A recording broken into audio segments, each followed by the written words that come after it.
بسم اللہ الرحمن الرحیم۔ پیارے ناظرین محترم، السلام علیکم۔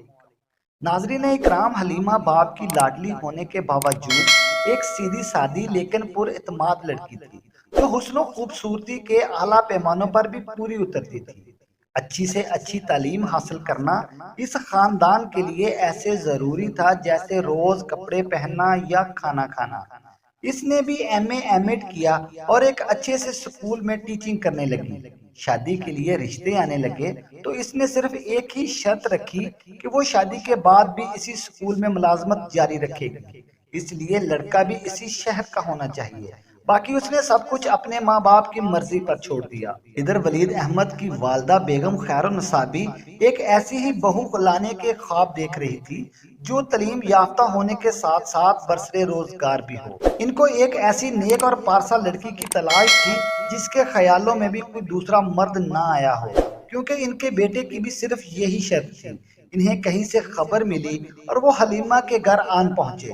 ادھر ادھر سے جتنی چھان بین ممکن تھی انہوں نے کر لی تھی۔ ملاقات ہوئی تو حلیمہ اور اس کا پورا خاندان بیگم خیر النساء کو بہت پسند آیا اور جلد ہی ملاقاتوں کی بات چیت شادی کے نتیجے پر پہنچ گئی۔ ولید احمد بھی نہ صرف اعلیٰ تعلیم یافتہ تھا بلکہ خوش شکل نوجوان تھا اور سرکاری محکمے میں اعلیٰ عہدے پر فائز بھی تھا۔ البتہ ماں کے لاڈ پیار نے اسے لڑکیوں سے دوستی کرنے پر دور رکھا۔ تعلیم کے دوران نہ ہی کسی لڑکی سے دوستی ہوئی، نہ ہی کسی لڑکی سے جنسی تعلقات قائم کرنے کی کوشش کی۔ عورتوں کے بارے میں اس کے پاس اتنی ہی معلومات تھی جتنی اسے شادی شدہ دوستوں نے فراہم کی تھی۔ ولید کو کچھ خبر نہ تھی کہ یہ معلومات سچی ہے یا غلط ہے۔ بیگم خیر النساء بھی مرحلہ وار تحقیقات سے ولید کو آگاہ کرتی رہتی۔ یوں رشتہ بیگم خیر النساء کی کوشش لیکن ولید کی مکمل رضامندی کے ساتھ انجام پایا۔ ولید کے والد صاحب نے بھی تمام معلومات کو تسلی بخش پا کر ماں بیٹے کی ہاں میں ہاں ملا دی۔ شادی کی تیاریاں خوب زور و شور سے جاری ہوئی۔ بہت دھوم دھام سے شادی انجام پائی۔ دلہن کا کمرہ خوب سجایا گیا لیکن مسحری پر خاص توجہ دی گئی۔ پورا ماحول رنگا رنگ سج دھج سے آراستہ کیا تھا۔ کمرے کی ہوا، پھولوں کی مہک، عطر کی خوشبو، کمرے میں ہلکی ہلکی روشنی ایک عجیب طلسمی فضا قائم کر رہی تھی۔ ولید نے حلیمہ کا گھونگھٹ اٹھایا، اسے سلامی دی اور سنجیدہ شخص کی طرح اس کے پاس بیٹھ گیا۔ اس نے آہستہ آہستہ حلیمہ کے ساتھ گفتگو کا سلسلہ شروع کیا تو حلیمہ کو بھی یہ محسوس کر کے خوشی ہوئی کہ ولید ایک مہذب اور خوش اتوار شخص ہے۔ وہ دھیمے دھیمے انداز میں اس کی باتوں کا جواب دینے لگی۔ تھوڑی سی بے تکلفی کی فضا قائم ہوئی تو ولید نے جنس کی وظائف کی طرف رجوع کیا۔ حلیمہ تو اب اس کی بیوی تھی، اس لیے مزاحمت کا تو سوال ہی پیدا نہیں ہوتا تھا۔ البتہ حلیمہ نے جیسے سن رکھا تھا اسے ولید میں ویسا جوش و خروش محسوس نہ ہوا۔ سنی سنائی باتوں کے سوا اس کے پاس کوئی علم نہ تھا جس کے ساتھ وہ موازنہ کر کے سوال اٹھا سکتی۔ خیر یوں ہوا، ولید فارغ ہو کر بستر پر لیٹا، حلیمہ اٹھ کر واش روم چلی گئی۔ وہ واش روم سے واپس آئی تو ولید نے کمرے کی بڑی لائٹ آن کی ہوئی تھی اور وہ اپنے کپڑے ہاتھ میں پکڑے صوفے پر بیٹھا تھا۔ اس کے چہرے پر کچھ ہی دیر پہلے والی خوشگواریت بھی غائب تھی، بلکہ اس کی آنکھوں میں ایک خوفناک قسم کی اجنبیت آ گئی تھی۔ ماتھے پر کچھ شکنوں نے ڈیرے ڈالے ہوئے تھے۔ حلیمہ کے باہر آتے ہی وہ واش روم میں داخل ہو گیا اور حلیمہ واپس آ کر بستر پر بیٹھ گئی۔ کچھ دیر بعد ولید واش روم سے باہر نکلا، اس نے پورے کپڑے پہنے ہوئے تھے۔ حلیمہ کا خیال تھا اور خواہش بھی کہ ولید پھر سے آ کر بستر پر لیٹے، لیکن وہ واش روم سے سیدھا باہر نکل گیا۔ اب حلیمہ کو سخت حیرت ہوئی۔ وہ سوچ رہی تھی یہ کیسی سہاگ رات ہے، مگر پھر اس خیال نے خود کو حوصلہ دیا کہ شاید اسے کسی چیز کی ضرورت پڑ گئی ہو جسے وہ باہر لینے گیا ہے۔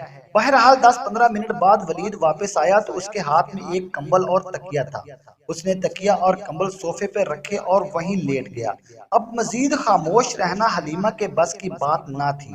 وہ چاہ رہی تھی کہ ولید پھر سے بستر میں آئے اور اپنے بدر کی گرمی سے مجھے مستفید ہونے دے۔ اس نے ولید سے پوچھ لیا، کیا ہوا؟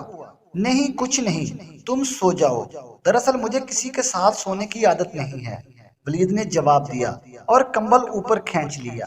حلیمہ نے کہا، اگر ایسی بات ہے تو آپ بیڈ پہ آ جائیں، میں صوفے پہ لیٹ جاتی ہوں۔ مگر ولید نہ مانا اور لائٹ آف کر کے صوفے پر لیٹ گیا۔ حلیمہ عجیب کشمکش میں مبتلا ہو گئی، بہت دیر تک جاگتی رہی، پھر کہیں پچھلے رات جا کر اسے نیند آ گئی۔ جب اس کی آنکھ کھلی تو کمرے میں عجیب خسر پھسر ہو رہی تھی۔ حلیمہ نے دیکھا تو ولید اپنی ماں اور دو بڑی بہنوں کے ساتھ سرگوشی میں باتیں کر رہا تھا۔ بیگم خیر النساء اسے کچھ سمجھانے کی کوشش کر رہی تھی۔ حلیمہ بس اتنا ہی جملہ سن پائی جس میں بیگم خیر النساء کہہ رہی تھی، کم از کم ولیمے تک تو رک جاؤ، پھر کر لینا جو تم کرنا چاہتے ہو۔ لیکن جواب میں ولید اپنے موقف پر باضد تھا۔ وہ تینوں خواتین سر جھکا کر باہر نکل گئی اور ولید دوبارہ صوفے پر بیٹھ گیا۔ حلیمہ نے شدید پریشان ہو کر پوچھا، کیا بات ہے، کیا ہو رہا ہے یہ سب؟ ولید جواب میں خاموش رہا اور وہ دوبارہ بولی، آپ کچھ بتا کیوں نہیں رہے؟ ولید اپنا سر جھکائے بولا، تمہارے ماں باپ کو بلانا پڑے گا، وہ تو شام کو ولیمے پر آئیں گے ہی، پھر انہیں بلانے کی کیا ضرورت ہے؟ ضرورت ہے، اسی لیے بلانا پڑے گا، ولید نے بڑے روکھے لہجے میں جواب دیا۔ اب معاملہ حلیمہ کی برداشت سے باہر ہو رہا تھا۔ آپ پہلے مجھے بتائیں گے جو بھی بات ہے، پھر ضرورت پڑی تو میں خود اپنے ماں باپ کو بلا لوں گی۔ بات تو بہت سیدھی ہے، لیکن ہو سکتا ہے تمہیں سمجھ نہ آئے۔ کیوں؟ میں کوئی جاہل ہوں، گونگی بہری ہوں، پاگل ہوں؟ آپ مجھے بتائیں تو صحیح، آپ کا مسئلہ کیا ہے؟ میں سننے کو تیار ہوں۔ اب حلیمہ کے لہجے میں بھی سختی آ چکی تھی۔ ولید نے چہرہ اوپر اٹھایا تو اس کی آنکھیں سرخ ہو گئی تھی، گردن کی رگیں پھول چکی تھی، کانوں کے لو تپے ہوئے تھے۔ وہ بولا، میں نے اپنی والدہ کو پہلے ہی بتایا تھا کہ میں ایسی کسی لڑکی سے شادی نہیں کروں گا جو پہلے ہی کسی مرد کے استعمال میں رہی ہو، مگر پھر بھی ٹھیک طریقے سے جانچ پڑتال وہ نہیں کر سکی۔ آپ کو معلوم تو ہے آپ یہ کیا کہہ رہے ہیں؟ حلیمہ کے سوال میں اب کرختگی آ چکی تھی۔ میں اچھی طرح جانتا ہوں میں کیا کہہ رہا ہوں، میرے پاس اس کے مکمل ثبوت ہیں۔ اچھا تو مجھے بھی بتائیے، دکھائیں ذرا، کیا ثبوت ہیں آپ کے پاس اس بےہودہ دعوے کے؟ جس چادر پر تم بیٹھی ہو یہی ثبوت ہے میرے دعوے کا، کیونکہ اب بھی اسی طرح سفید ہے جیسے رات ہم نے بستر پر بچھائی تھی۔ اس پر خون کا ایک چھوٹا سا بھی دھبا موجود نہیں ہے۔ اس سے ظاہر ہوتا ہے کہ تم میرے ساتھ سونے سے پہلے کنواری نہیں تھی۔ میری ماں اور بہنوں کا خیال ہے کہ کم از کم میں ولیمے تک خاموش رہوں، کسی کو خبر نہ ہونے دوں، لیکن میں کوئی منافق نہیں ہوں، میں یہ برداشت نہیں کروں گا، میں کوئی ایکٹر نہیں ہوں جو لوگوں کے سامنے اداکاری کروں، اس لیے میں تمہیں اسی وقت طلاق دیتا ہوں، طلاق دیتا ہوں، طلاق دیتا ہوں۔ اب تمہارے لیے اچھا یہی ہے کہ تم اپنے ماں باپ کو فون کرو تاکہ وہ آ کر اپنی گناہوں کی گٹھری کو لے جائیں، اور خود کمرے سے باہر نکل گیا۔ حلیمہ کو تو کچھ دیر سمجھ نہیں آیا کہ اس کے ساتھ ہوا کیا ہے، لیکن جیسے ہی اس کے اوسان بحال ہوئے اس نے پولیس کو فون ملایا۔ اپنا تعارف کرانے کے بعد دوسری طرف سے سوال کے جواب میں حلیمہ نے بتایا کہ یہاں ریپ اور دھوکہ دہی کی واردات ہوئی ہے، اس لیے وہ ذرا بھی دیر نہ لگائیں، ہو سکتا ہے کہ شواہد مٹانے کی کوشش کی جائے۔ لیکن جب حلیمہ کو محسوس ہوا کہ دوسری جانب سے اس کی بات کو سنجیدگی سے نہیں لیا جا رہا تو اس نے اپنے سکول کا حوالہ دیتے ہوئے دھمکی دی کہ اگر پولیس آدھے گھنٹے میں نہ پہنچی تو وہ اپنے سکول کا تمام عملہ اور بچے لے کر تھانے پہنچ جائیں گے۔ دھمکی کارگر ثابت ہوئی اور پولیس نے فوراً آنے کی حامی بھر لی۔ پولیس کے بعد حلیمہ نے ماں کو کال ملائی اور تمام حالات سے آگاہ کر دیا، مگر ساتھ ہی یہ بھی تاکید کر دی کہ وہ روتے دھوتے نہ آئیں، نہ ہی سسرال والوں کی منت سماجت کرنے کی کوشش کریں۔ پولیس والی کال کا بھی ماں کو بتا دیا، لیکن پولیس پہلے آ گئی اور ولید کے گھر والے اس کے لیے بالکل تیار نہ تھے۔ 12-13 بندوق بردار پولیس والوں نے شادی والے گھر کو گھیر لیا۔ ولید نے پہلے مزاحمت کی، انہیں سخت نتائج کی دھمکی دی، لیکن پھر کہیں فون کرنے کے لیے موبائل اٹھایا ہی تھا کہ پولیس کی کچھ خواتین نے گھر کے افراد کا موبائل چھین لیا اور لینڈ لائن پر بھی قبضہ کر لیا۔ ولید کو ہدایت کی کہ پولیس کو اپنا کام سہولت سے کرنے دے، اسی میں سب کی بہتری ہے۔ پولیس ٹیم کی سربراہی ایک 50-55 سال کا ایک باریش انسپکٹر اکبر خان کر رہا تھا۔ اس کے کہنے پر ولید انسپیکٹر اکبر خان اور 2 لیڈی کانسٹیبل کو لے کر حلیمہ کے پاس آ گیا۔ حلیمہ نے بغیر کسی جھجک کے انسپیکٹر کو سارا ماجرا پوری تفصیل کے ساتھ سنا دیا اور مطالبہ کیا کہ اس کی رپورٹ لکھی جائے۔ اکبر خان پولیس کی عام شہرت سے ہٹ کر ایک نہایت دھیمے مزاج کا پولیس انسپیکٹر تھا۔ پوری بات سننے کے بعد اس نے حلیمہ سے کہا، دیکھو بیٹی، میں خود 2 شادی شدہ بیٹیوں کا باپ ہوں اور معاشرے کے جبر سے اچھی طرح واقف ہوں۔ ہمارا یہاں پر آ جانا ہی تمہارے لیے بدنامی کا باعث بن سکتا ہے۔ اب بات آگے بڑھے گی تو رسوائی ہوگی، تمہارے ساتھ ساتھ تمہارے خاندان کے گلے رسوائی پڑے گی۔